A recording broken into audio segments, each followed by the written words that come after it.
ಯಾವ್ದಾದ್ರು ರೋಲ್ ಬಿಟ್ಟು ಆ ಸಿನಿಮಾ ತುಂಬಾ ದೊಡ್ಡ ಹಿಟ್ ಆಗಿರೋದಿದ್ಯಾ? ಯಾರು ನಂಬರ್ ಕೇಳಿದಾಗ ನಂಬರ್ ಚೇಂಜ್ ಮಾಡಿ ಹೇಳಿರೋದಿದ್ಯಾ? ಹೋಟೆಲಿಂದ ಬರ್ಬೇಕಾದ್ರೆ ಈ ಶಾಂಪೂ ಸೋಪು ಸಿಕ್ಕಾಬಿಡೆ ಚೆನ್ನಾಗಿ ಫ್ರಾಗ್ರೆನ್ಸ್ ಅಂತ ಎತ್ಕೊಂಡ್ ಬಂದಿರೋದಿದ್ಯಾ?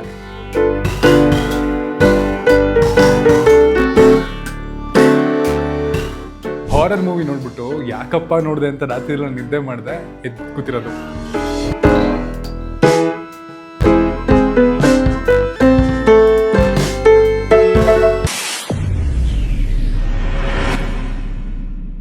ಸೊ ಇದ್ರ ಹೆಸರು never ever or I have ಅಂತ. ನಾನು ಮಾಡೇ ಇಲ್ಲ ನಾನು ಮಾಡಿದ್ದೀನಿ ಅಂತ ಒಂದೇ ಬಡ ಆನ್ಸರ್ ಮಾಡ್ಬೋದು, ಎಸ್ ಐ ಹ್ಯಾವ್ ಡನ್, ಇಲ್ಲ ಮಾಡಿಲ್ಲ ಅಂತ ಹೇಳ್ಬೋದು, ಇಲ್ಲ ಎಕ್ಸ್ಪ್ಲೇಷನ್ ಕೂಡ ಕೊಡ್ಬೋದು ಮಜಾ ಇದ್ರೆ. ಇದನ್ನ ರ್ಯಾಂಡಮ್ ಆಗಿ ಬರ್ದಿದ್ದೀನಿ. 50 ಕ್ವಶನ್ಸ್ ಇದೆ, ಅದರಲ್ಲಿ ನೀವು ಕ್ಯಾನ್ ಪಿಕ್. ಆಯ್ತಾ? ನೀವು ನಂಬರ್ ಹೇಳಿದ್ರೆ ಆ ಕ್ವಶನ್ ಮಾತ್ರ ನಾನು ಹೇಳ್ತೀನಿ. So it will be more fun. So question ಹೆಂಗ್ ಬರುತ್ತೆ ಅದು ನಿಮ್ಮ ಹಣೆ ಬರ್ದ್ಮೇಲೆ. ರಿಯಲ್ ಲೈಫಲ್ಲಿ ನಿಮ್ಮ ಬಾಯ್ ಫ್ರೆಂಡ್ ಅಥವಾ ಗರ್ಲ್ ಫ್ರೆಂಡ್ ಜೊತೆಗೆ ಡೇಟ್ಗೆ ಹೋಗಿದ್ದಾಗ ಫ್ಯಾಮಿಲಿ ಮೆಂಬರ್ಸ್ ಯಾರು ನೋಡಿ ಸಿಗಾಕೊಂಡು ಸುಳ್ಳು ಹೇಳಿರೋದಿದ್ಯಾ? ಇಲ್ಲ, ಆಗಿಲ್ವಾ? ನಿಜ ಹೇಳ್ಬೇಕು. ಆಕ್ಚುಲಿ ನಾನು ಓದ್ ತಗೊಳೋದು ಮರೆತುಬಿಟ್ಟೆ. ಏನು ಓದ್ ತಗೋಬೇಕಿತ್ತು, ಸತ್ಯನೇ ಹೇಳ್ತೀನಿ. ಸದ್ಯ ಇಲ್ಲ, ಬೇಕಾದ್ರೆ ಈಗಲೂ ಕೊಡ್ತೀನಿ. ಇಲ್ವಾ? Okay ma'am, same question. ಒಂದು ಎಕ್ಸ್ಪೀರಿಯನ್ಸ್ ಇದೆ. ಏನಂದ್ರೆ ಹೈಸ್ಕೂಲಲ್ಲಿ ಒಂದು ಹುಡುಗಿ ಜೊತೆ ಮಾತಾಡ್ತಾ ಇದ್ದೆ. ಆ ಹುಡುಗಿ ಕಾಲ್ ಮಾಡಿದ ತಕ್ಷಣ 1 ರಿಂಗ್ 2 ರಿಂಗ್ ಕಟ್ ಆಗುತ್ತೆ. ಹೇಗೆ ನಾನು ಮಾಡಬೇಕು, ಇಲ್ಲಾಂದರೆ ನಂದು ಸೇಮ್ ಅದೇ ಫಾರ್ಮುಲಾ. ನಾನು 1 ರಿಂಗ್ 2 ರಿಂಗ್ ಸೇಫ್. ಪೇರೆಂಟ್ಸ್ ಯಾರು ಇಲ್ಲ, ನಾವು ಮಾಡ್ತೀವಿ ವಾಪಸ್ ಬಂತು ಅಂದರೆ ಸೇಫ್ ಅಂತ. ಸುಮ್ಮನೆ ಲಾಂಗ್ ರಿಂಗ್ ಆದರೆ ಪೇರೆಂಟ್ಸ್ ಎತ್ತಿರ್ತಾರೆ ಅಂತ. ಸಮ್ಟೈಮ್ಸ್ ನಾವು ಅಮ್ಮಂಗೆ ಗೊತ್ತಾಗಿದೆ ಅದು. ಓಕೆ, ಸೊ ಎತ್ಬಿಟ್ಟಿದ್ದಾರೆ. ನಮ್ಮಮ್ಮ ಎತ್ಬಿಟ್ಟು ಯಾವುದೋ ಹುಡುಗಿ ಮಾತಾಡ್ತಿಲ್ಲ ಆ ಕಡೆಯಿಂದ. ಸೈಲೆಂಟ್.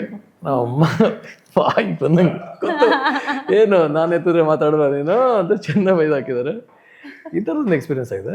ಅಂದ್ಬಿಟ್ಟು ಸಿಕ್ಕಾಕೊಂಡಿದ್ದು ಬೇರೆ ಯಾವುದು. ಇದೆಲ್ಲ ಮೋಸ್ಟ್ಲಿ 90s ನಾಸ್ಟಾಲಜಿ ಅನ್ಸುತ್ತೆ. ಇನ್ನೂ ಸ್ಮಾರ್ಟ್ ಫೋನ್ಸ್ ಎಲ್ಲ ಬರೋದಕ್ಕಿಂತ ಮುಂಚೆ. ಲ್ಯಾಂಡ್ಲೈನ್ ಅಲ್ಲ? ಯಾ, ನೈಸ್. ಮ್ಯಾಮ್ ನಿಮ್ದು ಯಾವ್ದಾರು ಈ ಥರದ್ದು? ಇಲ್ಲ ಆ ಥರ ಸಿಗಾಕೊಂಡಿಲ್ಲ ಯಾವಾಗಲೂ. ತುಂಬಾ ಸ್ಮಾರ್ಟ್ ಆಗಿ ಡೀಲ್ ಮಾಡಿದ್ದೀವಿ. Okay, next number ma'am. Number 5. ಯಾವ್ದಾದ್ರು ರೋಲ್ ಬಿಟ್ಟು ಆ ಸಿನಿಮಾ ತುಂಬಾ ದೊಡ್ಡ ಹಿಟ್ ಆಗಿರೋದಿದ್ಯಾ?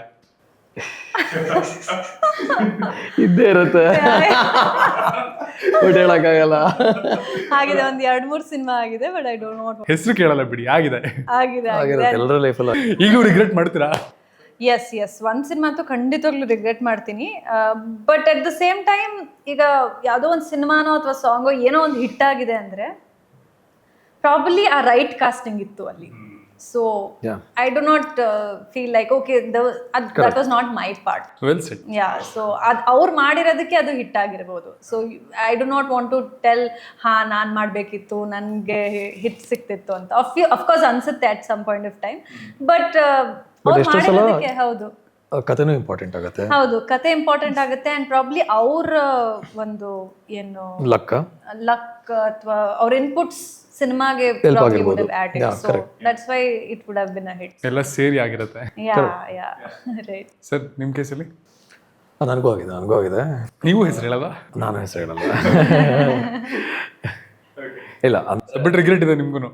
ಇದೆ, ತುಂಬ ಇದೆ. 1-2 ಸಿನಿಮಾ ಅಂತೂ ತುಂಬ ಇದೆ. Okay sir, next number 3. ಯಾರು ನಂಬರ್ ಕೇಳಿದಾಗ ನಂಬರ್ ಚೇಂಜ್ ಮಾಡಿ ಹೇಳಿರೋದಿದ್ಯಾ? ಕೊಡಕ್ಕೆ? ಅಯ್ಯೋ, ತುಂಬ ಸಲ ಫೋನ್ ಕೊಡಿ ಅಂತ ಟೈಪ್ ಮಾಡ್ಬಿಟ್ಟು ಒಂದು ನಂಬರ್ ಮಿಸ್ ಮಾಡಿದ್ದು ತುಂಬ ಇದೆ. ಪಾಪ ಕೇಳಿಸ್ಕೊಂಡ್ರೆ ಇವ್ನು ಬೇಕಂತ ಮಾಡಿರ್ತಾನೆ ಅಂದ್ಕೊಂಡಿರ್ತಾರೆ. ಮಾಡಿದ್ದೀನಿ. ಬಟ್ ಮಜಾ ಏನು ಅಂತಂದ್ರೆ, ನಾನು ಇದನ್ನ ರೀಸೆಂಟ್ಲಿ ಯಾರೋ ರುಕ್ಮಿಣಿ ವಸಂತ್ ಅವ್ರಿಗೆ ಇಂಟರ್ವ್ಯೂ ಮಾಡ್ಬೇಕಾದ್ರೂ ಕೇಳ್ತಿದ್ದೆ ಇದನ್ನ. ಅವ್ರಿಗಾಗಿದ್ದ ಇನ್ಸಿಡೆನ್ಸ್ ಅಂದರೆ ಓಕೆ ಎಲ್ಲ ಸೇವ್ ಮಾಡ್ಬಿಟ್ಟು ಕೊಟ್ಟಿದ್ದಾರೆ. ಮೇಡಮ್ ಒಂದು ಮಿಸ್ ಕಾಲ್ ಕೊಡ್ತೀನಿ, ಸೇವ್ ಮಾಡ್ಕೊಳ್ಳಿ ಅಂದ್ಬಿಟ್ಟು ಕಾಲ್ ಮಾಡಿದ್ದಾರೆ. ಅಲ್ಲೆಲ್ಲೋ ರಿಂಗ್ ಆಗ್ತದೆ. ಎಲ್ಲಿ ಮೇಡಮ್? ಓ ಸಾರಿ, ನಂಬರ್ ಚೇಂಜ್ ಆಗೋಗಿದೆ ಅಂತ ಮತ್ತೆ. ಸೊ ಆ ಥರ ಇನ್ಸಿಡೆನ್ಸ್ ಆಗಿದೆ. ಸೊ ನಿಮ್ಮ ಕೇಸಲ್ಲಿ ಆಗುತ್ತೆ?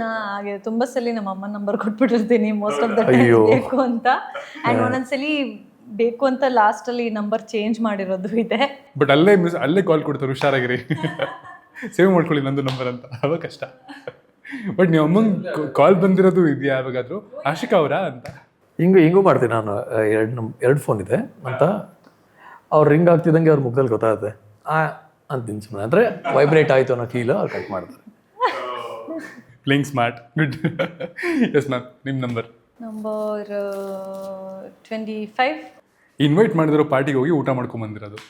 ಆ್ಯಕ್ಚುಲಿ ನನಗೊಂದೊಂದು ಆಸೆ ಇತ್ತು, ಪಾರ್ಟಿ ಅಲ್ಲ ಮದುವೆ, ಯಾವ್ದಾದ್ರು ಮದುವೆ ಮನೆಗೆ ಇನ್ವೈಟ್ ಇಲ್ದಂಗೆ ಹೋಗ್ಬಿಟ್ಟು ಚೆನ್ನಾಗಿ ಊಟ ಬರಬೇಕು ಅಂತ.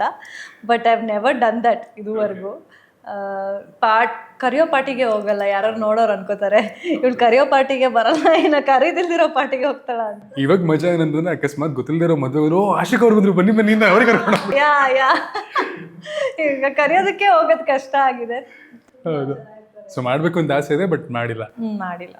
ಸೊ ನೀವು? ನಾನು ಮಾಡಿದ್ದೀನಿ ಆ್ಯಕ್ಚುಲಿ. ಬೆಂಗಳೂರು ಬಂದಾಗ ಆ್ಯಕ್ಟಿಂಗ್ ಪ್ರೊಫೆಷನ್ ಒಂದು ಕಡೆ, ಡಾನ್ಸು, ಜಿಮ್ನಾಸ್ಟಿಕ್ಸು, ಇನ್ನೊಂದು ಥಿಯೇಟ್ರ್, 3 ಫುಲ್ ಬ್ಯುಸಿಯೆಸ್ಟ್ ಆ್ಯಕ್ಟರ್ ನಾನು. ಇನ್ನೂ ಹೀರೋನೂ ಆಗಿಲ್ಲ, ಆ್ಯಕ್ಟಿಂಗು ಸಿನಿಮಾ ಅವಕಾಶವೂ ಸಿಕ್ಕಿಲ್ಲ. But I was so very busy. ದುಡ್ಡು ಇರ್ತಿರ್ಲಿಲ್ಲ. 1 ವರ್ಷ ಬರೀ ಇದೆ, ಬೈಕ್ ತಗೋ, ಒಂದು ಹುಡ್ ಇರೋ ಟಿ ಶರ್ಟ್ ಹಾಕಿ ಹೆಲ್ಮೆಟ್ ಹಾಕ್ಕೊಂಡು ಹೋಗೋದು. ಹೆಲ್ಮೆಟ್ ತೆಗೆದ್ರೆ ಫುಲ್ ಹೀರೋ. ಸೊ ಎಷ್ಟೋ ಸಲ ತುಂಬ ಹಶ್ವಾಗಿರೋದು, ತುಂಬ ಒಳ್ಳೆ ಊಟ ತಿನ್ನಬೇಕು ಅಂತ ಆಸೆ ಆಗ್ತಿರೋದು. ಬಟ್ ಸ್ವಲ್ಪ ಲಿಮಿಟೆಡ್ ಬಜೆಟ್ ಇರೋದು, ಖರ್ಚು ಮಾಡಿಬಿಟ್ರೆ ನೆಕ್ಸ್ಟ್ ಹೇಗೆ ಅಂತ. ಅದಕ್ಕೆ ಆವಾಗ ಈ ಜೊತೆಲಿ ಇರ್ತಿರಲಿಲ್ಲ, ನಾವೊಂದು 2-3 ಜನ ಇರ್ತಿದ್ವಿ.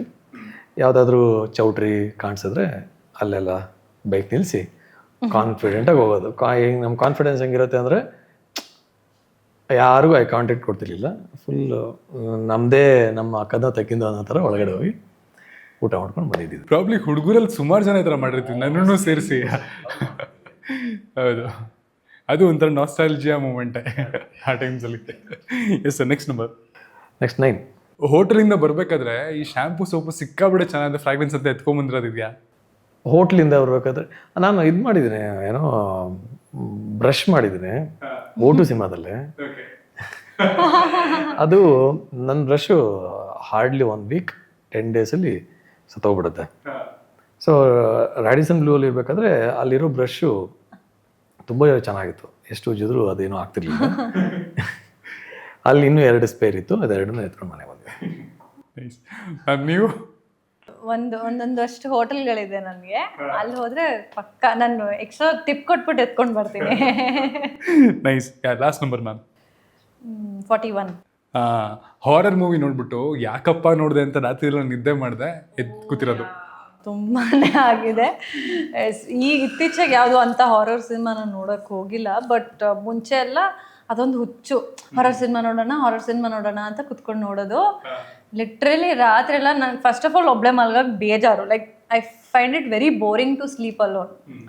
ಜೊತೆಗೆ ಅಕ್ಕ ಯಾವಾಗಲೂ ರೂಮ್ ಶೇರ್ ಮಾಡ್ತಾ ಇದ್ಲಲ್ಲ, ಸೊ ಮಲ್ಕೊಳ್ಬೇಕಾದ್ರೆ ನಂಗೆ ಮಾತಾಡ್ಕೊಂಡು ಮಲ್ಕೊಬೇಕು.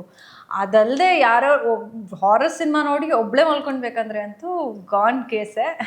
ಫುಲ್ ಎದ್ರುಕೊಂಡು ಎಲ್ಲದಕ್ಕೂ ಅಮ್ಮ ಬಾ ವಾಶ್ರೂಮ್ಗೆ ಹೋಗ್ಬೇಕು, ಅಕ್ಕ ಬಾ ಅಲ್ಲಿ ಹೋಗ್ಬೇಕು ಅಂತ ಸಖತ್ ಹುಚ್ಚು ಕ್ರೇಜ್ ಇದೆ ನೋಡ್ಬೇಕಂತ. But at the same time ತುಂಬ ಹೆದರಿಕೆ ನನಗೆ.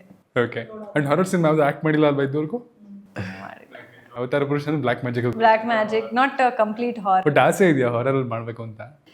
ಇದೆ ಸಮಥಿಂಗ್ ಲೈಕ್ ಈ ಆಪ್ತ ಮಿತ್ರ ಆ ಥರದ್ದು ಯಾವ್ದಾದ್ರು ಒಂದು ಒಳ್ಳೆ ಸ್ಕ್ರಿಪ್ಟ್ ಆ ಥರದ್ದು ಮಾಡಬೇಕು. ಓಕೆ ಸರ್, ನಿಮ್ಮ ಕೇಸಲ್ಲಿ ಈ ಥರ ಆಗಿದೆಯಾ? ರೀಸೆಂಟಾಗಿ ಹೇಳಿದ್ನಲ್ಲ, ನನಗೆ ಹಾರರ್ ಸಿನಿಮಾಗಳು ನೋಡಲ್ಲ ನಾನು. ಹಾರರ್ ಸಿನಿಮಾ ಇಷ್ಟನೇ ಆಗಲ್ಲ, ಒಂಥರ ಇರಿಟೇಟ್ ಮಾಡ್ದಂಗೆ ಯಾಕಂದ್ರೆ ನಾನು ಅದನ್ನೆಲ್ಲ ನಂಬಲ್ವಲ್ಲ. ನಂಬಲಿಲ್ಲ ಅಂದರೆ ಸುಮ್ಮನೆ ಸಿನಿಮಾ ಜಡ್ಜ್ ಮಾಡ್ದಂಗೆ ಇರುತ್ತೆ. ನಂಬಬೇಕು ಅಂದರೆ ಐ ಶುಡ್ ಫೀಲ್ ದ್ಯಾಟ್ ಅಲ್ಲೇನೋ ಆಗ್ತಿದೆ, ಆ ಸೌಂಡ್ ಡಿಸೈನ್ ಅದನ್ನೆಲ್ಲ ಫೀಲ್ ಮಾಡಬೇಕಲ್ಲ. ಅದಕ್ಕೆ ನಾನು ಹಾರರ್ ಸಿನಿಮಾ ನೋಡೋದೇ ಇಲ್ಲ. ರೀಸೆಂಟಾಗಿ ಮೂವಿ ಹೆಸರೇನು, ಮಂಜುಮಲ್ ಬಾಯ್ಸು ತುಂಬ ಚೆನ್ನಾಗಿದೆ ಅಂತ ಹೇಳ್ತಾರೆ. ಅಲ್ಲೊಂದು ಸಿಂಗಲ್ ಥಿಯೇಟರ್, ನಮ್ಮ ಮನೆ ಹತ್ರ ಒಂದು ಸಿಂಗಲ್ ಥಿಯೇಟರ್ ಇದೆ. ಟೈಮ್ ಮ್ಯಾಚ್ ಆಗುತ್ತೆ, ಹೋದೆ. ನಾನು ಹೋದರೆ ಸ್ವಲ್ಪ ಆರಾಮಾಗಿ ಮಧ್ಯದಲ್ಲಿ ಕೂತ್ಕೊಂಡು ನೋಡ್ತೀನಿ. ಅಲ್ಲೋಗಿ ಕೂತ್ಕೊಂಡಿದ್ದೀನಿ, ಆ ಸೌಂಡ್ ಹೆಂಗಿದೆ ಅಂದರೆ ಸಿಕ್ಕಾಪಟ್ಟೆ ಭಯ ಆಗ್ತದೆ. ಒಬ್ಬನೇ ಬೇರೆ ಇದ್ದೀನಿ. ಸೊ ಇಂಟರ್ವಲಲ್ಲಿ ಎದ್ದು ಬಂದ್ಬಿಟ್ಟು ರೀಸೆಂಟಾಗಿ ಹೇಳ್ದೆ, ಇವ್ರ ತಂದೆಗೆ ಹೇಳ್ದೆ, ಆಶಿಕರ ತಂದೆಗೆ, ಚೆನ್ನಾಗಿ ನಂಗೆ ಇಷ್ಟ ಆಗಲಿಲ್ಲ ಅದು ಹಾರರ್, ನಂಗೆ ಹಾರರ್ ಇಷ್ಟ ಇಲ್ಲ. ಅವ್ರು ಚೆನ್ನಾಗಿ ಬೈದ್ರು, ಅದು ಹಾರರ್ ಅಲ್ಲ, ಸೀರೋದೇ ಸೆಕೆಂಡ್ ಹಾಫು, ನೀವು ಸಿನಿಮಾ ಶುರುವಾಗ ಮುಂಚೆನೇ ಎದ್ದು ಬಂದಿದ್ದೀರಾ, ಸಿಕ್ಕಾಪಟ್ಟೆ ಚೆನ್ನಾಗಿ, ಇನ್ನೊಂದ್ಸಲ ಹೋಗಿ ನೋಡಿ ಅಂದರು. ಈಗ ಅನಿಸ್ತಾ ಇದೆ, ಬೇಸಿಕಲಿ ನಂಗೆ ಹಾರರ್ ಇಷ್ಟ ಇಲ್ಲ. ಒಬ್ಬರೇ ಹೋಗ್ಬೇಡಿ, ಯಾರು ಒಂದು ಗ್ಯಾಂಗ್ ಕರ್ಕೊಂಡು ಹೋಗಿ, ಅವಾಗ ಇದಕ್ಕೆ ಆಗಲ್ಲ ನಿಮಗೆ. ಈಗ ಹೋದ್ರೆ ಸೆಕೆಂಡ್ ಹಾಫ್ ಇಂದ ಹೋಗ್ಬೇಕು. ಇವಾಗ ಅಲ್ಲ ಗ್ಯಾಂಗ್ ಕರ್ಕೊಂಡು ಹೋದ್ರೆ ಒಂದು ಮಜಾ ಇರುತ್ತೆ. ಪಕ್ಕದಲ್ಲಿರೋನ್ಗೆ ನಾನು ಎದುರ್ಕೋತಿಲ್ಲ ಅಂತ ತೋರಿಸ್ಬೇಕು ಅಂತ ಮಗ ನೀ ಏರ್ಕೆ ಆಗ್ತಿದ್ಯಾ ಅಂತ ಕೇಳೋದು, ಅವ್ನು ನನಗೂ ಆಗ್ತಿಲ್ಲ ನಿನ್ಗೆ ಆಗ್ತಿದ್ಯಾ ಅಂತ ಕೇಳೋದು, ಆ ಥರ ಮಾಡ್ತಿರ್ತಾರೆ ಯೂಶಲಿ.